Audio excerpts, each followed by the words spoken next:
Merci beaucoup Bana Congo, merci Bande Retour, Bozola Nabiso de partout. Merci honorable Zakari Bababas Toza na commune à Lemba, Pitopa le Tozo qui était vraiment partout Mikolo. Le lot Tozo Salango spécial na commune à Lemba, awa place le Millennium Kermesse et Bandi Impact na idéologie Balobi Kermesse, le Millennium avec Roger Ngandou. Porte-parole international Oazana Bambongo Ebele. Donc Kermesse Bandi awa na kati ya Lemba, Pauline Lumumba na Genève wana Bozolanda biso, venanga Jimmy Bela na Joburg, Champagne overdose na Cape Town wana Mada City Mobimba Bolanda biso, pourquoi pas Adel Djogo Bagou danger, Adel Djogo Bagou danger, Bagou danger Adel Djogo Toza awa na commune ya Lemba. Place Masolo et Bandi, soko yega na maison communale, okuta poste, place poste ezali, place le Millennium Roger Ngandou, l'international afungoli Masolo, le Millennium eza na agence ya ba voyage, place ba pesa ba visa, eza pe na Masolo ya ba kermesse. Donc ba production et Bandi ya le Millennium avec Roger Ngandou, porte-parole international, patron, ya ba porte-parole tout ya Congo. Mutarobo yango azate parce que le seul porte-parole oazo sala makambu ndenge moko na ba producteur ya musique c'est Roger Ngandou na Kinshasa. Mutarobo azate oroboya ba preuve yango déjà yé vraiment zo peser ka ndenge moko na David Mosso, yé vraiment zo peser ndenge moko na ba Gauthier Mascotte, yé vraiment zo peser ndenge moko kaka na ba producteur o ba betisa ba papa chéri ba Zenith wana na ba Olympia.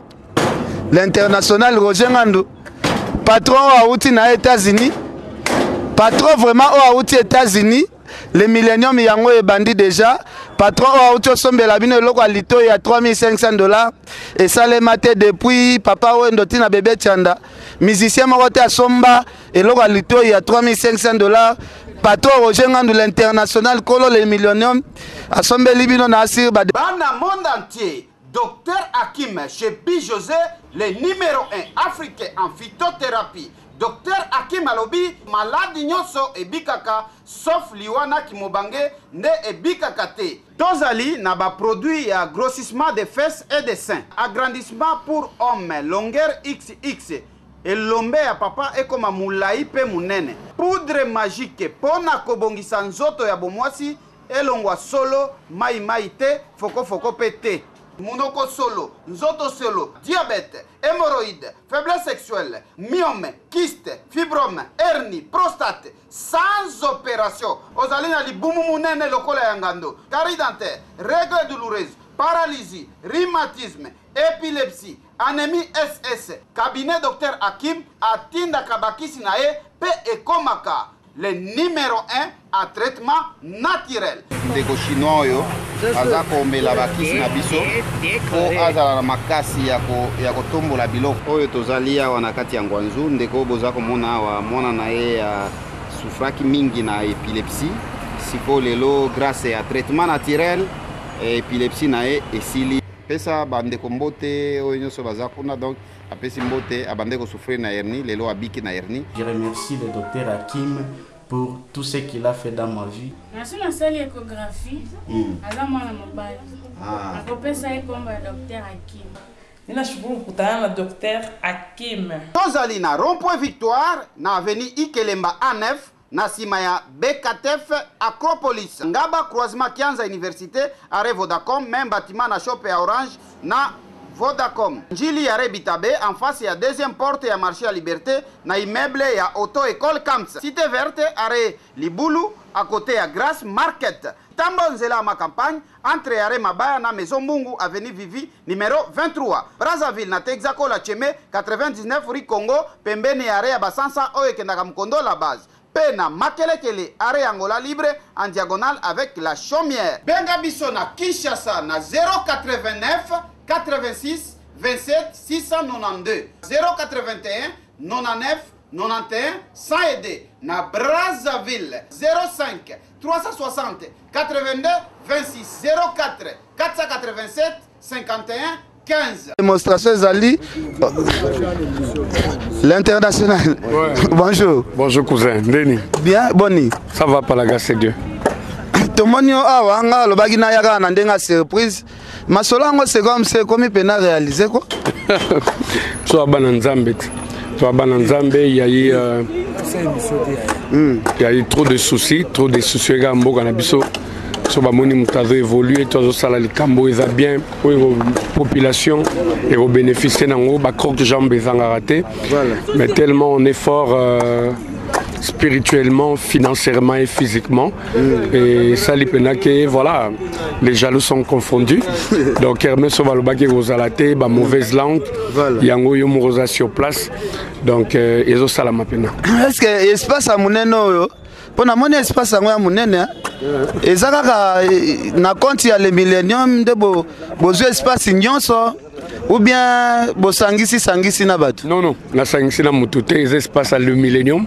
Donc to futa que espace autour zo mona unati na suka. Et la millennium to sangisi te. Na moni ba travail ezo salema makasi, ba travail ezo salema ouverture nango ezaka ba production bandaka. La production de la semaine prochaine avec Papa Chéribine Adam Motopamba. Lélo, on finit tous les travaux, on va tout finir, on va mettre la musique DJ, organiser barbecue Lélo déjà, le 15. Et puis à partir de la semaine prochaine, comme c'est Papa Chéri qui est le parrain de la dite kermesse, et j'ai toujours été très reconnaissant envers ces grands messieurs, parce que moi j'avais pas l'idée de créer une entreprise comme on a les Millennium. C'est Papa Chéri qui m'a motivé, il m'a dit Roger, à part ton travail, tu peux aussi faire autre chose, soit la politique, soit le business. Et le roi politique, il y a beaucoup de sincérité. Je me suis dit, je ne veux pas avoir de problème avec la population. Coco Sarabango Air News tout. J'ai choisi le business tranquillement, indépendamment. Donc merci à Papa Chéri parce que quand on a décidé que ça la business à l'obinangaï, agence nayo, maison de production comme les Millennium. Donc c'est à partir de là que tout a démarré avec sa main de bénédiction. Ce qui fait que tout ce que moi je fais, moi je suis vraiment reconnaissant. Papa Chéri, il faut apporter toujours mener à bénédiction. J'ai décidé d'organiser cette grande kermesse à Lemba. Je me suis dit, c'est lui le parrain. Et j'ai demandé sa main pour l'ouverture et la fermeture. Après, il y aura encore d'autres artistes qui vont intervenir dans la Katua. Les Obangs, ça va déjà. Mais ma sola, c'est un financement. Ma casse, tout le monde a kermesse belé zalaka moi 4 partenaires ou 10 partenaires ba lo espace à munene boye après bazoteka ba kermesse eza Papa Chéri azara Papa Chéri azasi mama solo oyo ou bien eza financement ya les Millennium des osala makambo nyos. Moi, jusque-là, j'aime pas déranger Papa Chéri. J'aime pas lui déranger. Avoir artiste à la charge belé, avoir ma camné à famille, après singa occasion, après singa idée, après singa na combo. Na créé entreprise, na bando zonga les sous pas na que pesanga na mbongo non. Pour eux ils ont déjà mbongo à pienga chèque moko en blanc. Les ont déjà l'obina remplir le nombre de zéros que tu veux. Donc ce qui à la limite na souki na monde penaki na souki na okenda yote na ozonga na mabolongo na pour dire j'ai autant j'ai un tel projet c'est bénéfique pour nous tous na zangi autant pesangai na ozong selayo soit pesangai salisangai au pesangai mais jusque là na ligne ko déranger était pour déjà ça pesangai et vambongo. C'est déjà de l'argent, alors je ne peux plus encore rentrer chez lui, me taper sur sa main, tu veux tirer les bras. Ça ne se fait pas comme ça. Esprit à qui sérieux, dans l'organisation Marambo vraiment salaka, na évité à batupena ba comprendre raté, aux osale pas Papa Chéri, aux os se créer les sous na makambo mususu, ezani ni ba papa bazalaki, ba parents bazalaki ba businessman. Ou bien yo moi na obotami na esprit de créativité. Mes parents étaient organisés.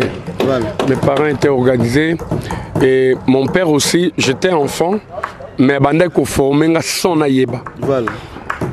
A formé nga son que na yeba. Oye ngane na aboye ken. Na rolia fufu na mungwa. Bon fufu na mungwa na le fufu na mungwa à mon âge na tchebi na mungwa na fufu na le. Tu sais ce que mon père me faisait? Il avait le moyen, il était un cadre d'une société de la place. Mais papa n'a dans la moukatongo moabi batutu ba olia musuni na légumes. Roger il va manger fufu na tomate ou fufu na mungwa. Quoi qu'un biso explique. Papa n'a dans ça la bouille à soya, ça les bouille à soya. bato tout bameli na ba sucre na ba lait mapa beurre nga pienga soya to bouilla masango sans sucre. Tu sais, un jour je lui ai posé la question, il m'a dit moi je suis pas quelqu'un après ma mort, moi je suis maladif na okende. Tu seras le seul responsable de cette famille. Il n'y aura personne, alors personne va prêter main forte. Et tu dois prendre en charge cette famille. Et pour que tu sois en mesure, il faut la former sur tous les plans. Pour faire nourrir ta propre famille. On a sucre. Tu vas mourir de faim.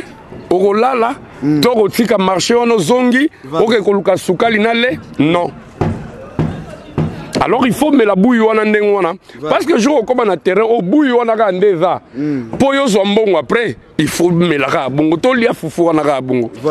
mais après au monde week-end parce qu'il y a un système au monde un week-end même sous tabac tongombe tongulu abengisi famille abengisi ba mista na ye assiette ya malongé aux alayayo yo na na table azo édikeo alors quand on a eu collaborer on a eu comprendre pourquoi il le faisait chez moi.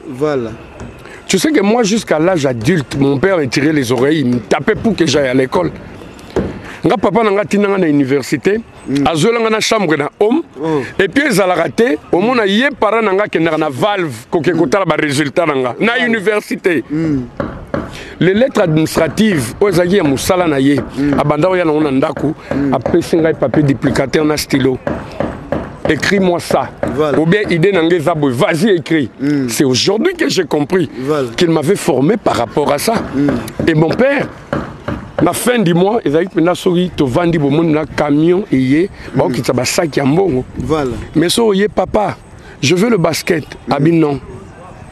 Moi, ils ont un paiement. Il y a des frais. Tu veux le basket? J'ai écrit ça dans mon agenda. Je te donnerai l'argent pour acheter le basket le mois prochain. C'est pas qu'il manquait. Toi, il voulait te priver. Mais il te faisait voir que tout doit être programmé dans la vie. Priorité, ils ont foutu un chic moi oyo. Basket et accessoires, c'est le mois prochain, mais tu as programmé yango. Tu vois, c'est dans ce sens-là. Après Nayoko Tanasuna, papa chéri, c'est pareil, il a grandi aussi dans une telle famille. Une famille organisée, et lui aussi il est organisé. Bamisem sou bazalaka ke senga papa chéri mbongo lelo a pied. Lobi abisenga pe nana mbongo te nana ba souci. Mbalamo est-ce qu'il y a gozanga mbongo? Non. Mais il a aussi une famille, il a aussi ses besoins. À servir que hier, l'objet peut-être à un souci à servir, Moutoumsou pas côté c'est la Kenini. Malamora tu as programme mon ami on manifeste une gratitude un jour au long. Moi éviter que c'est par rapport à l'organisation. C'est dans ce sens-là que j'ai grandi. Et puis dans la idée que salaire et Moutoukou ça a besoin tout ende tozo lingues aller là. Donc il faut toujours avoir un truc à côté. Pas autant au sanctionner salaire au monde qui est tout correct. Voilà, merci. L'international, en 2001, na zoka occasion ya kofanda na maman Agnès Lusambo na Isibai na ndako papa chéri wana Isibai na monaka maman moko très rigueur, respect belé, maman lobaka français. Na habite maman Agnès lingala yebaka teti lelo ezalaka nini. Quelle n'a question moko. Non, c'est une maman intellectuelle hein. Même le papa de papa chéri Batebele ba été papa Mpianazara politicien, un grand politicien, il était aussi bourré de fric. Maman Agnès c'est ma maman. Moi je le vois même sans accord à papa chéri hein. Nga benga nga maman. Mon fils, tu es où? Viens à la maison. Moi bien na parler na côté na Magali. On parle, on rigole, c'est vraiment une maman bien. Et puis, à maman, mon tanga, à coller la famille bien. Il y a un même comportement, de papa chéri, pas joie, donc c'est comme ça. L'international, tout le monde espace à mon nez, Makasi, mais au réservé, place au podium. Si, podium est va. Non, tu as total. Podium est na coin oyo. Et ça la comme en diagonale. Bah tu vas faire du côté na côté. Donc ils ont la triangulaire, triangulaire de façon à permettre bah tout bas aux à la côté yo. Bah on a tranquille et puis bah client tout bas aux de l'autre côté.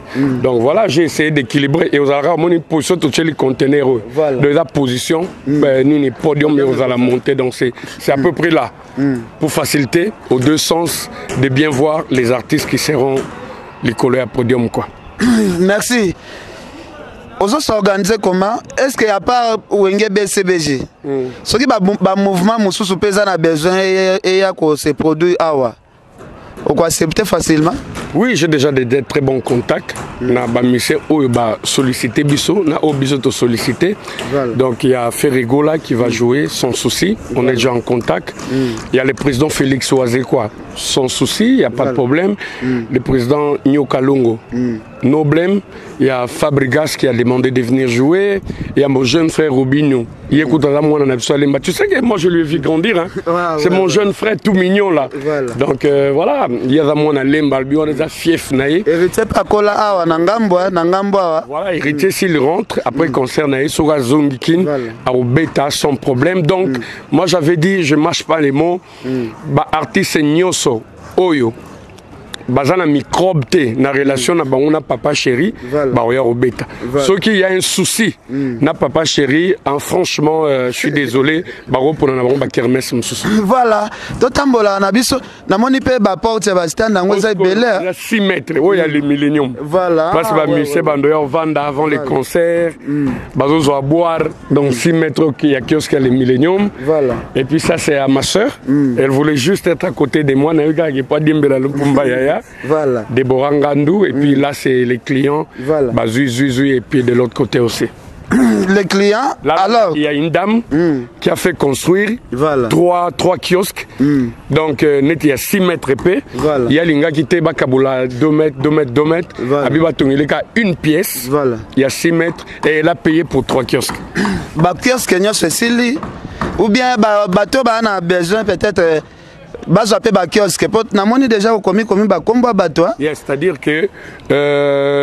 70% ya ba kiosque et c'est a déjà payé voilà. Et les 30 on a une dizaine 10% ils a ba compte parce que biso on a voulu aider les gens bato musu papier à compte à Bibo Simba na ki obunana bakisa vu la forte demande oyo tozanango là-bas on allait créer bah, jeu pour les enfants. Voilà. Mais bon, le temps aussi que Jean et comment tout monter, on a vite compris qu'on aura un petit retard. Voilà. Donc, ce qui fait que les enfants, ça sera l'année prochaine. Mais aussi que la bango se passe. Là, on est encore de construire. Voilà. Vu la demande exagérée, il y a des clients qui ont construit vite fait les lona lobby. Voilà. Kiosque, donc, tout balimba somba kiosque na bango. Il y a vite fait, on a construit encore des kiosques pour eux. Et puis, Kermesse Oyo. Ils ont seul kermesse au stand. Ils ont moins cher. Voilà. Tongiago, na matos y a bien. Bogotala et salamate. Voilà. Stand, toiture fermée, triplex qui toko, chevra qui toko, courant qui toko. Mais un prix net il y a 550. Toiture de bossel yango qui toko makasi. Et nous c'est aux la couleur moko. Voilà. Et aux la couleur moko ça sera vraiment uniforme. Tobo inde za mbakios que msu mutu mtena na bâche na ye, na carton, na plastique à combien en désordre non. Tout ce qui est espace voilà. Voilà. Ils ont uniforme voilà. Pour permettre à tout le monde de comment ils ont la peine à moi. Tu as déjà couleur dans yo na compte le millénium. Il y a un compte le millénium, il n'y a pas de souci, ton ça la makamutu. Donc kermesse moins cher, il y a stand, il y a kermesse tout. Mais oh Robert ça va concert, kermesse tout. Donc j'ai voulu vraiment aider nos sœurs. Bah il y a la première édition et surtout qu'ils appellent à Lemba là où j'ai grandi. Moi j'ai grandi à Salongo, Salongo à Lemba. Que je fasse cadeau et la prochaine édition on va aussi voir Benteré Napsoya Millennium mais pour l'instant on a fait cadeau à tout le monde donc bah il va contacter on a achat à stand quelques stands des ananou bah on a 085 48 49 490 voilà. Ou bien à 099 99 074 20 ou bien bah sur place tous en a super lemba awa juste tous à côte na commune na super on a contenu espace ya poste on est là dedans batongel bango ba retardataire bazo tongela bino tu as vu le musicien là voilà bazo tonga ba stand ya sika boya bozo ba stand na bino parce qu'après il y a comme tard c'est pas bon quoi voilà balobi to welisa pour ngongese beti. La semaine prochaine, ouverture déjà avec Papa Chéri. Vous pouvez suivre son pédatité, hein? Donc le 28, c'est l'inauguration et le 2 septembre, c'est la clôture avec Papa Chéri. Voilà, merci. Si vous avez contacté, peut-être à contacter Balobi ou un téléphone difficile. Non, on est difficilement, mais il y a plus d'avoir les belés par rapport à Misala Nangapé. Mais bon, voilà, un SMS, je réponds toujours. Ou bien, Moutaïka sur place, il y a ma soeur Déborah Ngandou qui est là, elle s'occuper côté finance. Voilà. Va vous contacter. Mais s'il y a un souci, Ngamoro depuis dans les États-Unis. Déborah, elle est là. Débo. Elle est là, donc quand il y a un petit souci, donc Ngamon Nazalarawana dans la commune à 7 heures, na pese d'instruction, na landé le boulot, na qu'est-ce que ma sonne a wingé BCBG pour y amener nous. Après na souki sara pourquoi awa pour voir si tout s'est très bien passé quoi. On mélange ma solon de nini. Il y a namoni batu déjà ba ko tsabiloko. Donc ça va voilà. Une cliente pour vous. Voilà. Kamaïs a dit coucou. Voilà. C'est quoi? On mélange l'activité de nuit, activité BCBG, activité les milléniums, il y a visa, na les milléniums, il y a production, au bando c'est partagé comment? C'est une question d'organisation. Dans la vie, quand on est encore fort, il faut en profiter parce que demain ne nous appartient pas. Voilà. Demain, on sera affaibli. Voilà. Et on a des enfants innocents. On a toujours besoin d'un service. Moi, je dis toujours, comme mon père le disait, si je meurs aujourd'hui, il n'y a personne qui va te prêter main forte. Heureusement, par exemple, pour moi, j'ai papa chéri. S'il y a un souci, il va m'aider. Voilà. Mais en tout cas, ça devient compliqué après. Ça devient compliqué. Il peut t'aider aujourd'hui, il le fera demain. Après demain, il sera fatigué parce qu'il passe dans ma caméra au salle. Voilà. Donc, quand on a encore la force, il faut vraiment bosser. Moi, je bosse dur. Il y a des fois même, j'oublie que je dois manger. Donc, on a bossé sac à dur. Et puis, j'ai un problème pour trouver sommeil. Pour il faut ça, il faut régler le camotel, il faut ça. Je me dis quand je suis encore fort, na salango, na préparé retraite na venir yabana nanga. Donc j'essaie un peu de m'organiser et je suis déterminé. Voilà. Je le fais avec beaucoup d'attention et beaucoup d'énergie. Et puis je prends les risques parce que dans le business, il y a 3 branches. Voilà. Il y a le risque, il y a l'argent. Voilà. Et puis le temps. Au moment le temps, on a mais à côté de moi, 1000 pour lui, ça suffit. Voilà. Mais moi, je dis, je dois être debout. C'est le temps. Il y a le risque. Au moment n'est pas prêt à mourir mes côtes. Voilà. Donc, ils risquent au père d'épée. Voilà. Et c'est l'argent. Pour construire comme ça, on a mis de l'argent. Voilà. Quand les gens vont acheter, on aura l'argent. Voilà. Donc c'est par rapport à principe du jeu, on a tamboula ranango. Et je mets toujours entre parenthèses, mon Dieu Jéhovah, pour biso toebinzela msoute. Donc c'est lui. Nde abate la rabiso, yem ta benisa rabiso. Donc na charge nanga tout ya vie, na pe sakaye, soki nzela neza malamu. Apambola, soki eza mabe a empêcher ngana évoluer na nzela wana. Donc ce qui revient à dire que bon, il y a quand même l'épanouissement. Dieu nous prête vie, Makamboy kende bien quoi. Makamboy kende bien. Balobi ozo vivre na mokili faut somba rapé babiloko oza nango besoin pe ça la bien. Mais tomoni babiloko comme osomba mususu ezo exagéré. Eloko alito yo bebi simbongo ebele boyebi ke bato ebele mbongo ba luka même garantie à parler ba ozwate. Yo zo la telango eloko alito yi. Na vite zalaki na sentiment no fandika abwe osomba eloko alito ya 3500. Déborah, Stella Déborah.